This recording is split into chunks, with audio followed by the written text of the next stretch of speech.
जय हिंद दोस्तों। आज मेरे पास एक लॉयड का 1.5 टन का एसी आया हुआ था जिसकी कूलिंग कॉइल लीकेज होने की वजह से कूलिंग नहीं कर रहा था। कस्टमर का कंप्लेन था कि कूलिंग नहीं हो रही है।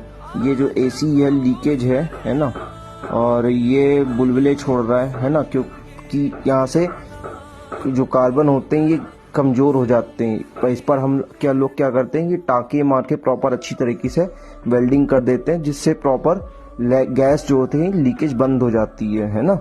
तो इसको रिपेयर करते हैं, चलिए।